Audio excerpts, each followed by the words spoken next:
Jake Sullivan gripped the control panel as his small ship shook violently. Red warning lights flashed across every screen in the cockpit. The UES Horizon was not built for this kind of stress. The exploration vessel was meant for peaceful missions along safe trade routes, not whatever was happening now. "Computer, what is that thing out there?" Jake shouted over the noise of groaning metal and sparking electronics. "Unknown, gravitational, anomaly detected. Escape trajectory impossible. Impact with fourth planet in solar system imminent," the computer replied in its calm voice that Jake now found annoying. Jake had been a commander in the United Earth Space Navy for 12 years. He had seen pirates, hostile aliens, and deadly space storms. But nothing had prepared him for this. The massive swirling darkness ahead of his ship looked like a hole in space itself. It was pulling his ship toward a star system that did not appear on any of his maps. The ship's engines screamed as they tried to break free from whatever force was dragging them forward. Jake pushed every button and pulled every lever he could think of, but nothing worked. The horizon was caught like a fish on a hook. "Hull breach in sections 4 and 5, the computer announced. "Life support systems failing." Jake cursed under his breath. He was going to die out here in the middle of nowhere, and no one would ever know what happened to him. His family back on Earth would wait for messages that would never come. The thought made his chest tight with fear and sadness. The fourth planet grew larger in his view screen. It looked green and blue, like Earth, with white clouds swirling around it. At least if he crashed there, he might be able to breathe the air. That was something. "Prepare for emergency landing," Jake said to himself, since the computer had stopped responding to his commands. The ship hit the planet's atmosphere like a rock thrown into water. Fire surrounded the cockpit windows as the hull heated up from the friction. Jake felt his body pressed back into his seat as the ship fell faster and faster toward the surface below. Trees rushed up to meet him. Jake saw a clear area ahead that looked like a meadow. He used the last bit of control he had to aim for that spot. The ship clipped several tall trees before it hit the ground with a crash that threw Jake forward against his safety straps. Everything went quiet except for the sound of settling metal and small fires crackling somewhere in the back of the ship. Jake's head hurt, and his left arm felt sore, but he was alive. He unbuckled himself from his seat and looked around the damaged cockpit. Most of his equipment was broken or sparking. The main computer screen showed only static. The communication array was completely dead. Jake was stranded on an unknown planet with no way to call for help. He grabbed his emergency pack and weapon from their storage compartments. The pack contained basic survival supplies, medical kit, food rations for 2 weeks, and a water purification system. His sidearm was a standard laser pistol that could stun or kill depending on the setting. Jake opened the emergency hatch and stepped outside onto alien soil for the first time in his life. The air smelled clean and fresh, like a forest after rain. He could hear birds singing in the trees around the crash site, though he could not see them. The gravity felt slightly lighter than Earth normal, making each step feel bouncy. The meadow, where his ship had crashed, was surrounded by tall trees with silver bark and blue-green leaves. In the distance, Jake could see mountains with snow on their peaks. The sky was a lighter blue than Earth's sky, with 2 small moons visible even though it was daytime. Jake walked around his crashed ship to see how bad the damage was. The hull was cracked in several places, and one of the engine pods had been torn completely off during the landing. Black smoke rose from holes in the rear section. This ship would never fly again without major repairs that Jake could not make by himself.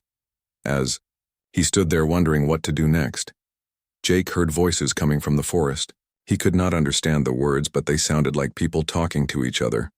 His heart raced. There was intelligent life on this planet. Jake drew his weapon and set it to stun mode. He did not want to hurt anyone, but he also did not know if the locals were friendly or dangerous. He hid behind his ship and waited to see who would come out of the trees. 6 figures emerged from the forest, walking upright like humans, but clearly not human. They were tall, at least 7 feet, with skin that looked like it was made of crystal or glass. Their skin changed colors as Jake watched, shifting from blue to green to purple. They wore clothing that looked like it was made from metal threads, woven together, and they carried long spears with glowing tips. The aliens spoke to each other in musical voices as they approached the crashed ship. One of them pointed at the smoke rising from the engine section. Another one touched the hull with a long, thin finger and jerked his hand back as if the metal was hot. Jake tried to stay hidden, but his foot slipped on some loose rocks. The sound made all 6 aliens turn toward his hiding spot. Their large eyes, which had no pupils that Jake could see, focused on him with sharp intelligence. "Human," one of them said in accented English. "You will come with us." Jake raised his hands to show he was not going to fight. The aliens surrounded him with their glowing spears pointed at his chest. Up close, he could see that their crystal skin was beautiful, but also somehow frightening. These beings looked ancient and powerful in a way that made Jake feel very small and young. "I mean no harm," Jake said slowly. "My ship crashed. I need help." The aliens looked at each other and made sounds that might have been laughter. One of them, who seemed to be their leader, stepped closer to Jake. "You are far from your primitive world, human. Our king will decide what to do with you." They took his weapon and tied his hands behind his back with rope that felt stronger than steel, cables. Then they marched him through the forest toward whatever fate awaited him in this strange new world. The alien guards marched Jake through a forest path that seemed to glow with its own light. The trees around them were enormous, with trunks wide enough to build houses inside. Strange flowers hung from branches overhead, and their petals sparkled, like diamonds in the filtered sunlight. After walking for 2 hours, they reached the edge of the forest. Jake stopped and stared at what lay before them. A massive castle rose from the ground like something from an old fairy tale book. The walls were made of the same crystal material as the alien's skin, and they changed colors slowly from blue to gold, to deep purple. "Move, primitive one," the guard captain said, pushing Jake forward with his spear. The castle gates were 20 feet tall and covered with patterns that hurt Jake's eyes to look at directly. As they approached, the gates opened by themselves, without any visible mechanism. Jake wondered what kind of technology these aliens possessed if they could build such things. Inside the castle, everything was even more impressive. The floors were made of smooth crystal that reflected their footsteps. The walls curved in impossible ways that made Jake feel dizzy. Lights floated in the air without any source he could see, following them as they walked through long corridors. Other aliens moved through the hallways, all tall and graceful with their color-changing skin. They stopped to stare at Jake as he passed. Some of them made sounds that could have been laughter or disgust. Jake felt like an animal being displayed in a zoo. The guards brought him to a huge throne room with a ceiling so high that Jake could barely see the top. 2 thrones sat at the far end of the room, made from what looked like living crystal that pulsed with soft light. Hundreds of aliens filled the space, all dressed in flowing robes made from metallic fabric. On the left throne sat the most beautiful being Jake had ever seen. Her crystal skin shifted through colors like a rainbow, and her long hair moved as if it was underwater even though there was no wind. Her eyes were large and kind, and when she looked at Jake, he felt a strange sense of peace. The right throne held a male alien who radiated power and anger. His skin was darker than the others, shifting between deep red and black. His eyes were sharp and cold as they examined Jake. When he spoke, his voice filled the entire throne room. "So this is the primitive creature that fell from the sky." "King," Zethran said. His words dripped with contempt. "Look at it. No crystal skin, no natural grace, no telepathic abilities. It is nothing but a crude animal that learned to use simple tools." Queen Lyrelai leaned forward in her throne. "Husband, perhaps we should learn more about this human before we judge. His kind may be primitive, but they have achieved space travel." "Barely," the king replied. "Their ships are clumsy metal boxes compared to our crystal vessels. Their technology is thousands of years behind ours. This creature is not worth our time." Jake wanted to defend humanity, but the rope binding his hands reminded him that he was a prisoner. He decided to stay quiet and listen, hoping to learn something useful about his captors. Queen Lyrelai stood up from her throne and walked toward Jake. As she moved, her robe seemed to flow like liquid light. The other aliens in the room watched, her with deep respect and love. It was clear that she was not just their queen, but someone they truly cared about. "What is your name, human?" she asked, her voice musical and gentle. "Jake Sullivan, Your Majesty," Jake replied, trying to sound respectful. "Jake Sullivan," she repeated, as if testing how the words sounded. "You have traveled far from your home world. Why did you come to our system?" Jake explained about the gravitational anomaly and his crash landing. The Queen listened carefully, asking questions about his ship and his mission. King Zethrin looked bored and annoyed by the conversation. As Jake spoke, he noticed something strange happening to the Queen. Her crystal skin began to flicker, like a light bulb about to burn out. The colors that normally flowed across her surface became dim and gray. "My queen," one of the court advisors said, alarm clear in his voice. "Are you feeling well?" Queen Lyralee put her hand to her forehead. "I feel strange, dizzy." Her voice was weaker than before. Suddenly she collapsed. Her crystal skin went completely gray, and she fell to the floor like a statue toppling over. The throne room erupted into chaos as aliens rushed toward their fallen queen. King Zethrin leaped from his throne and knelt beside his wife. Lyralee, can you hear me?" His angry composure cracked, revealing raw fear underneath. Court. Physicians pushed through the crowd carrying strange devices that hummed and glowed. They ran the instruments over the Queen's body, but their faces showed confusion and worry. "What is wrong with her?" the king demanded. "We do not know, Your Majesty," the chief physician replied. "Her life signs are stable, but her crystal matrix is becoming corrupted. We have never seen anything like this." King Zethrin's red and black skin darkened further with rage. He turned to stare at Jake with pure hatred in his eyes. "The primitive brought this curse to our world," he snarled. "His presence has poisoned our queen." "Your Majesty, there is no evidence that the human," the physician began. "Silence," the king roared. "This creature arrives, and within hours, our queen falls ill with an unknown disease. That is evidence enough." The king gestured to his guards. "Take this primitive to the deepest dungeon. Chain him with our strongest bonds. If our queen dies, he will die slowly and painfully." As the guards dragged Jake away, he looked back to see the queen's still form surrounded by frantic physicians. Her crystal skin had turned completely gray, like stone.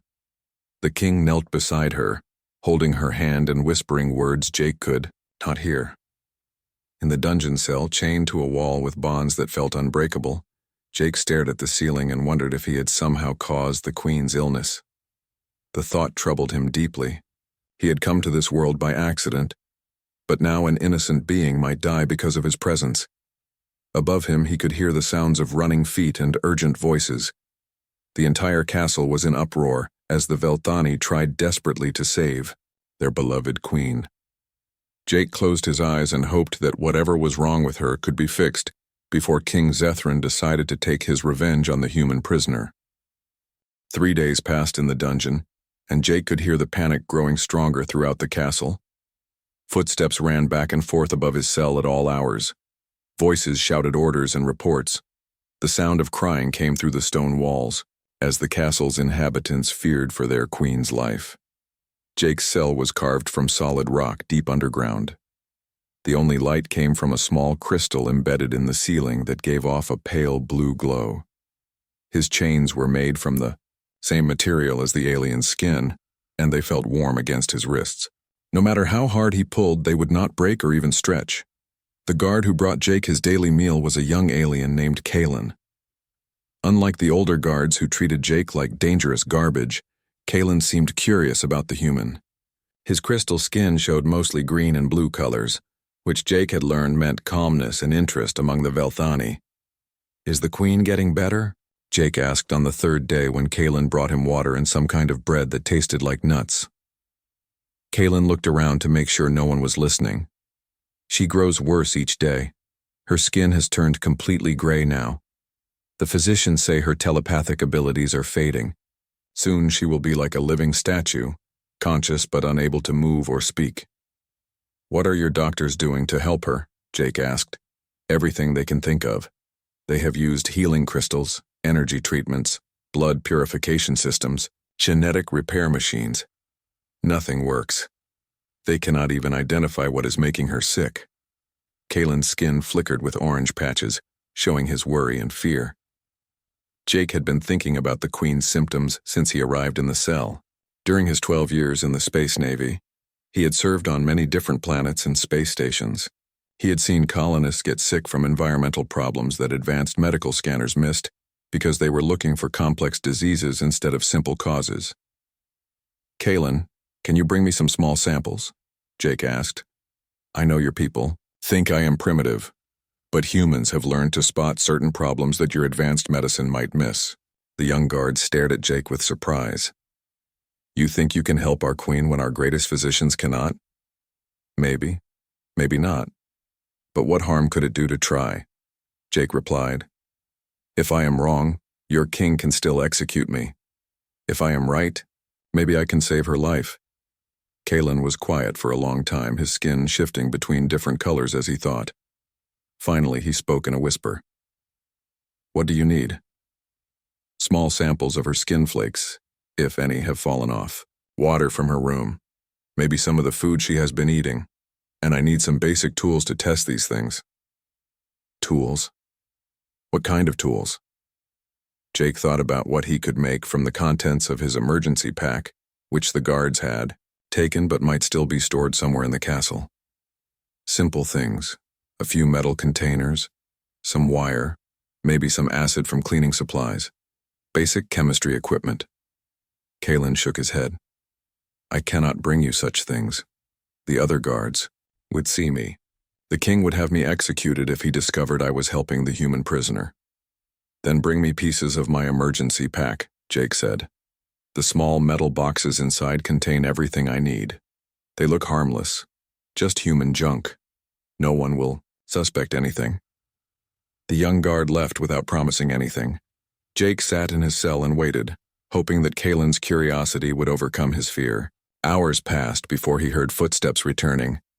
Kalen appeared at the cell bars with a nervous expression. His skin showed rapid color changes between fear and determination. "I have what you requested, but I do not understand how these primitive tools can help our Queen." He passed several small items through the bars. Jake recognized his field chemistry kit, water testing strips, and a basic microscope from his emergency supplies. There was also a small cloth bag containing what looked like gray dust and crystal fragments. "The dust is from her skin," Kalen explained. "The fragments came from her drinking cup. The water is from the fountain in her chambers." He handed Jake a small crystal container filled with clear liquid. Jake immediately began his work. He spread the skin dust on a flat piece of metal and examined it under his microscope. The crystal fragments went into one container while he tested the water with his chemical strips. "What are you looking for?" Kalen asked, watching Jake work with fascination. "Your doctors are looking for diseases, infections, genetic problems, complex things that match your advanced medicine," Jake replied as he worked. "But sometimes the answer is much simpler. Sometimes people get sick from basic environmental problems that fancy equipment overlooks." The water testing strips showed Jake exactly what he had suspected. The pH levels were wrong, and there were traces of heavy metals that should not be there. When he examined the crystal fragments under his microscope, he could see tiny cracks and discoloration that indicated mineral corruption. "Kalen, how old is this castle?" Jake asked. "Over 2,000 years old. It was built by our ancestors using the finest crystal technology. And the water systems? The crystal filters that clean the drinking water? They are original. Our people built them to last forever. They have never needed replacement or repair." Jake sat back and smiled grimly. "That is the problem. Nothing lasts forever, no matter how well it is built. Your water filtration crystals have been slowly breaking down over centuries. They are leaching toxic minerals into the Queen's drinking water." Kalen stared at Jake in disbelief. "You think our Queen is being poisoned by the castle's water system?" "Not poisoned exactly, but her body is slowly accumulating heavy metals and other toxins that her system cannot process. It is like slow poisoning over many months. Your advanced medical scanners were looking for diseases and genetic problems. They never thought to check for simple mineral poisoning. But if you are right, why is only the queen affected? The king drinks the same water. Jake had thought of that too. Different people process toxins differently. Maybe the queen's body is more sensitive, or maybe she drinks more water than others. It could be that her telepathic abilities require more energy, so her body works harder and accumulates toxins faster. Kaylin's skin went completely pale. If this is true, how do we cure her? Stop the poisoning first. Get her clean water, then flush the toxins from her system using basic chelation therapy. Your advanced medical equipment should be able to do that easily once they know what to look for. The young guard stood up quickly. I must tell the physicians immediately. Wait, Jake said. They will not believe you. I am just a primitive human prisoner. Your king thinks I caused this illness. If you tell them my theory, they will think you are a fool or a traitor. Kaylin stopped and looked back at Jake with desperate eyes. Then what do we do? Our queen is dying. Jake looked at the test results in his hands. The evidence was clear, but he knew that proving it to a hostile alien court would be almost impossible. Still, he had to try. You have to convince them to. Let me examine the queen directly. I need to show them what I found and explain how to fix it. It is her only chance. Kaylin paced back and forth outside Jake's cell for nearly an hour. His crystal skin shifted rapidly between colors as he struggled with fear and desperation. Finally, he stopped and looked directly at Jake. The queen's condition has worsened. The physicians say she may only have hours left. Her crystal skin is becoming completely solid. Soon she will be trapped in her own body forever. Jake gripped the bars of his cell. Then we have no choice. You have to convince someone in authority to listen. Maybe start with the chief physician. Show him my test results. Dr. Vexen will never believe that a primitive human discovered what he could not, Kaylin replied. His pride is too great. Then we go straight to the king, Jake said. Tell him I have information that might save his wife. He loves her, right? Love makes people do desperate things. Kaylin nodded slowly. King Zethrin would do anything to save Queen Lyrelai, but he also blames you for her illness. He might kill you on sight. If the queen dies, he will kill me anyway, Jake pointed out. At least this way, there is a chance to save her life. The young guard left without another word. Jake sat in his cell and waited, listening to the sounds of panic above. He could hear people running, doors slamming, and voices shouting orders. The entire castle seemed to be holding its breath. 2 hours later, heavy footsteps echoed down the stone stairs to the dungeon. Jake heard multiple voices arguing in the Velthani language. Then King Zethrin appeared at his cell, flanked by 6 guards and the chief physician. The king looked terrible. His crystal skin was almost black with grief and rage. His eyes were red from crying, though Jake had not known that aliens could cry. The proud ruler who had dismissed Jake as a primitive animal now looked broken and desperate. You claim to have information about my queen's illness, King Zethrin said, his voice rough with emotion. Speak quickly. If you are lying or trying to trick me, I will end your life slowly. Jake held up the test results he had made with his simple equipment. Your Majesty, I believe your queen is suffering from heavy metal poisoning caused by corrupted water filtration crystals in the castle. Dr. Vexen stepped forward, his skin flashing with angry red colors. Impossible. Our crystal technology is perfect. It has worked flawlessly for 2,000 years. Nothing works flawlessly forever, Jake replied calmly. Even the best technology breaks down over time.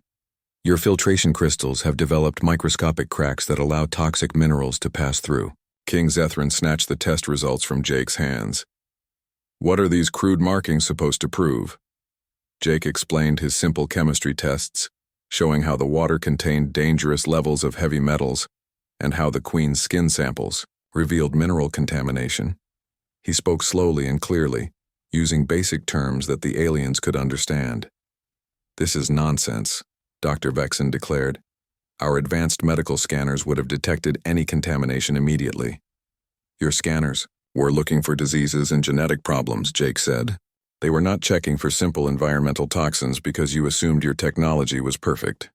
King Zethran studied Jake's face carefully. Despite his hatred for the human, he could see that Jake was telling the truth as he understood it. The king's love for his wife was stronger than his pride. "If you are correct, how do we cure her?" the king asked.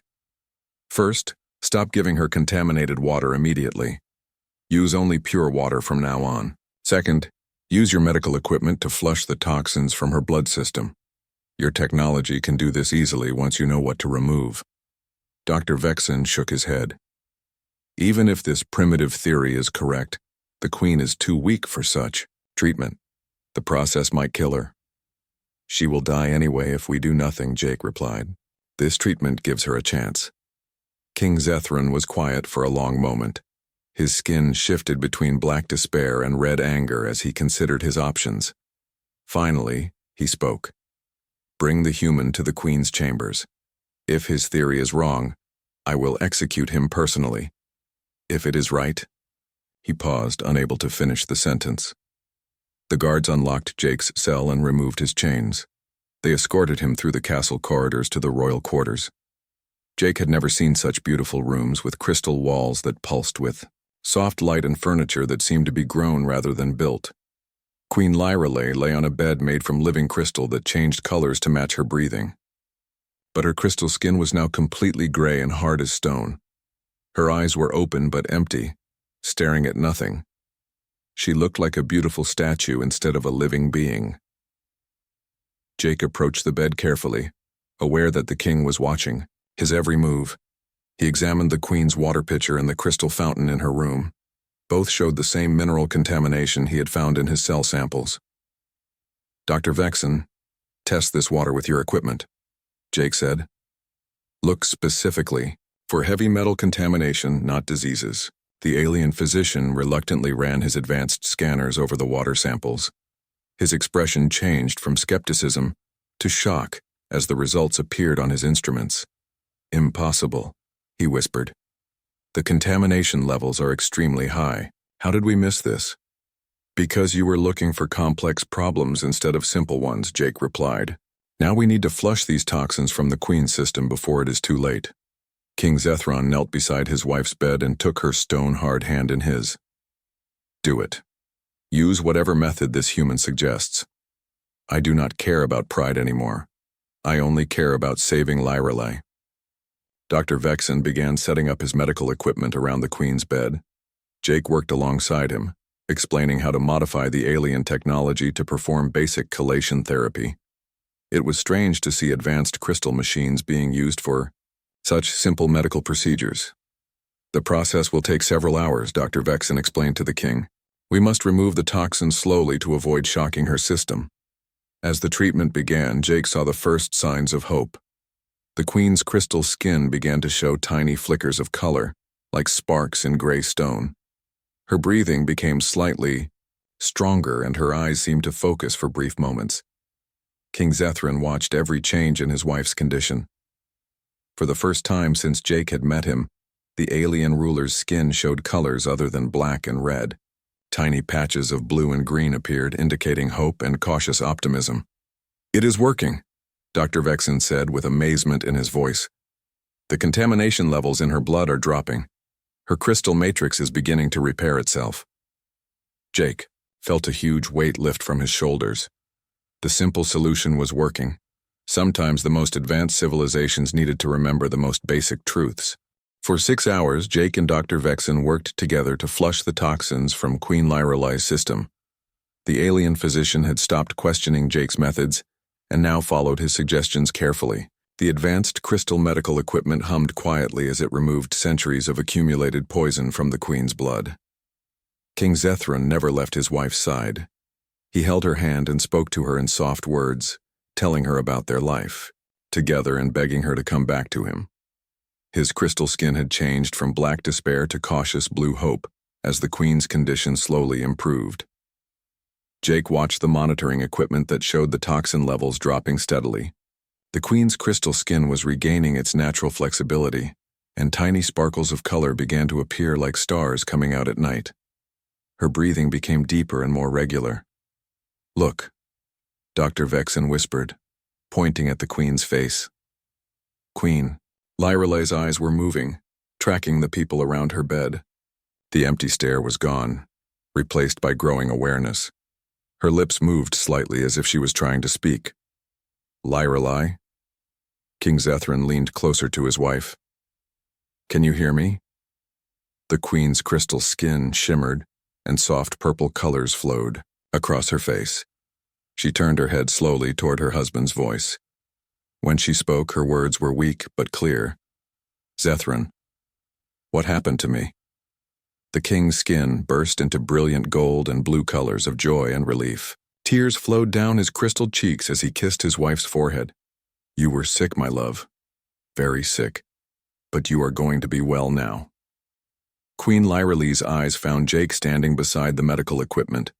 Recognition dawned in her expression, followed by confusion. The human prisoner. Why is he here? He saved your life, King Zethran said quietly. When our greatest physicians could not help you, this human discovered what was making you sick. The queen tried to sit up, but Dr. Vexen gently pushed her. Back down. Your Majesty, you must rest. The treatment is working, but your body needs time to heal completely. Over the next few hours, Queen Lyrale's recovery continued. Her crystal skin regained its natural color-changing ability, flowing through the rainbow spectrum that showed her emotions and thoughts. Her telepathic powers returned gradually, allowing her to sense the minds around her once again. When she was strong enough to sit up and speak normally, Queen Lyrale asked Jake to explain exactly what had happened. He told her about his simple tests and his discovery of the corrupted water filtration crystals. So our own technology was poisoning me, she said with wonder in her voice. And your primitive methods found the answer that our advanced medicine missed. Sometimes simple problems need simple solutions, Jake replied. Your doctors were looking for complex diseases because that is what their training taught them to find. They never thought to check for basic environmental problems. King Zethran stood up from his chair beside the bed. His skin showed deep purple colors that Jake had learned meant serious thought and reflection. The alien ruler looked at Jake for a long moment before speaking. Human Jake Sullivan, I owe you an apology. I called you primitive and crude. I blamed you for my wife's illness when you were actually the key to curing it. I was blinded by my pride and my assumptions about your species. Your Majesty, you do not need to apologize, Jake said. You were protecting your people and your wife. That is what a good king does. Queen Lyrale smiled, her skin glowing with warm gold colors. Jake Sullivan, you have given me back my life. How can we ever repay such a gift? I do not need payment. Your Majesty, I am just happy that you are well. The king stepped closer to Jake. Nevertheless, you must be rewarded. Name anything you desire. Gold, jewels, land, a place of honor in our court. Anything. Jake thought about the offer carefully. He could ask for wealth that would make him rich beyond imagination. He could request a palace and servants. But those things did not interest him. Your Majesty, I would like materials to repair my ship so I can return home. And I would like to propose something that might benefit both our peoples. Speak, the king commanded. An exchange program between humans and Vilthani. Your people have amazing technology and knowledge that could help humanity advance. But sometimes you might benefit from our simpler ways of thinking about problems. We could learn from each other. Queen Lyrale clapped her hands together, her skin sparkling with excitement. What a wonderful idea. Our civilizations could grow together instead of remaining separate. King Zethran nodded slowly. You are right. This experience has taught me that wisdom can come from unexpected places. We have much to learn from humans, just as you have much to learn from us. Dr. Vexen, who had been quiet during this conversation, finally spoke up. I must admit that I was wrong about human abilities. Your simple approach saved our queen when my advanced methods failed. I would be honored to work with human physicians and learn your techniques. 3 days later, Jake stood beside his repaired ship in the same meadow where he had crashed. Vilthani engineers had used their crystal technology to fix the damage, but they had also installed new communication equipment that would allow regular contact between Earth and their world. Queen Lyrelai and King Zethron had come to see him, off, along with hundreds of their people. The queen looked completely healthy now, her crystal skin flowing through beautiful colors as she spoke. "You have changed our world, Jake Sullivan. Not just by saving my life, but by teaching us to value different ways of thinking." King Zethron stepped forward and placed a crystal pendant around Jake's neck. "This will mark you as a friend of the Velthani people forever. You will always be welcome in our world." Jake climbed into his ship and started the engines. As he lifted off from the planet's surface, he looked down at the crowd of crystal beings waving goodbye. He had come to this world as a crashed pilot with no hope of rescue. He was leaving as an ambassador between two species who had much to teach each other. The simple human had not only saved an alien queen, but had also built a bridge between the stars. Sometimes the most primitive solutions were actually the most advanced of all.